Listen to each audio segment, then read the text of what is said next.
Every community, kaagapay ng QC. Nakiisa ang pamahalang lungsod sa paggunita sa Eid al-Adha ngayong taon. Nagtipon sa selebrasyon ng libo-libong Muslim na sama-samang nagdasal sa Quezon Memorial Circle.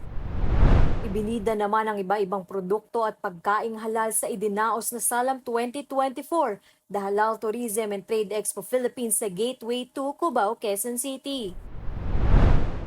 Nilagdaan na ang Memorandum of Agreement sa pagitan ng lokal na pamahalaan at Philippine LGBT Chamber of Commerce Incorporated. Layo nitong palakasin ang LGBTQIA+ businesses at mga inklusibong programang nagsusulong ng kanilang mga karapatan. Formal namang nilagdaan ni na Mayor Joy Belmonte, Quezon City Health Department, EPIC Philippines at TransHealth Philippines ang Memorandum of Understanding bilang suporta sa pagsulong ng TransHealth programs. Sa QC, edukasyon ay priority. Malugod na pagbati sa kabataang Q citizens na nakapagtapos ng preschool mula sa Child Development Centers ng lungsod. Mahigit 14,000 completers mula sa lahat ng distrito ang dumalo sa kanilang moving up ceremonies na dinaluhan ni Mayor Joy Belmonte at mga miyembro ng pamahalang lungsod. Ibinahagi sa mga opisyal at kinatawa ng mga barangay ang media literacy tips na isinagawa ng QC Public Affairs and Information Services Department, katuwang ang ABS-CBN Bayan Mo Ipatrol Mo at Barangay and Community Relations Department. Kabilang sa mga tinalakay ang fact-checking, tamang paggamit ng social media at kahalagahan ng pagiging aktibo sa citizen journalism. Dumalo si Mayor Joy Belmonte sa Capacity Building Seminar ng BCRD para sa 191 civil society organizations na miyembro ng Quezon City People's Council Social Justice Peace and Order Sector sa QCX Complex Museum. Mainit at tinanggap ni na Mayor Joy Belmonte, mga konsehal at QC Health Department ang pagbisita ng delegasyon ng Balanga City.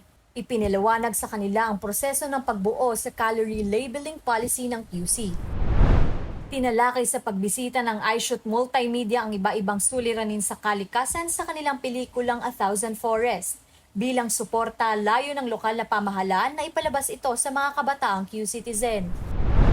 Binigyang parangal si Mayor Joy Belmonte bilang special awardee sa 24th Foundation Anniversary ng PhilStagers.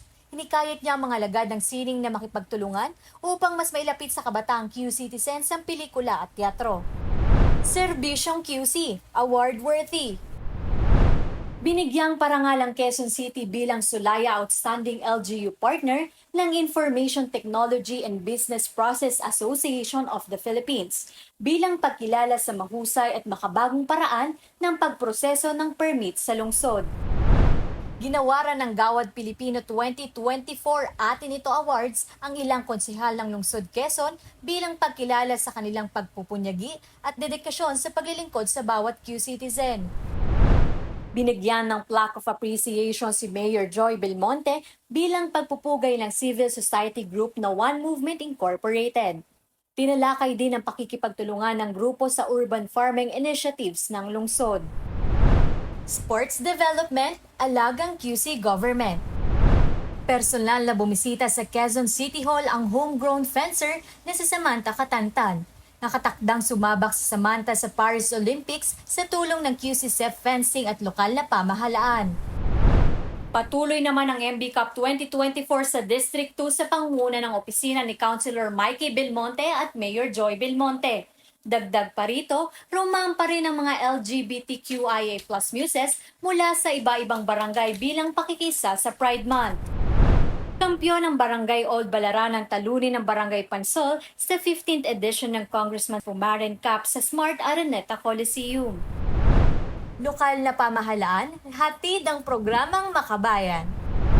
Nag-aalab na pagpupugay ang inalay ng mga kawani ng pamahalang lungsod, National Historical Commission of the Philippines, Boy Scout of the Philippines QC at 7 Quezon City Veterans District sa mga bayani bilang paggunita sa ika-126 na araw ng kalayaan. Nasa 350 Q-citizen solo parents ang dumalo at nakisaya sa Tainay Day Celebration na handog ng Social Services Development Department. Kabilang sa pagdiriwang ng job fair, wellness services at iba pang mga booth.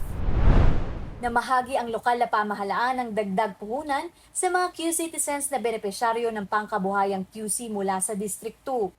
Payo naman ni Mayor Joy sa mga benepisyaryo na patuloy na magpursige upang makamit ang kanilang mga pangarap. Nilagdaan na ang Memorandum of Agreement sa pagitan ng lokal na pamahalaan, Zeta World Realty Incorporated at RS Realty Concept Developer Incorporated ang pambansang pabahay para sa Pilipino na itatayo sa Novaliches, Quezon City. Nasa 1,000 pamilya ang magiging benepisyaryo ng programa. Iminungkahi ni Barangay Escopa 1 Chairperson Dong Makabata sa pamahalang lungsod ng mga suliranin sa mga programa ng kanilang komunidad tulad ng pagsasaayos ng daycare at chapel at pagkakaroon ng programang pabahay para sa mga residente. Pinasinayaan na ang unang batch ng solar panels sa Quezon City Hall bilang bahagi ng solarization project ng lungsod at Philippine Environment Month.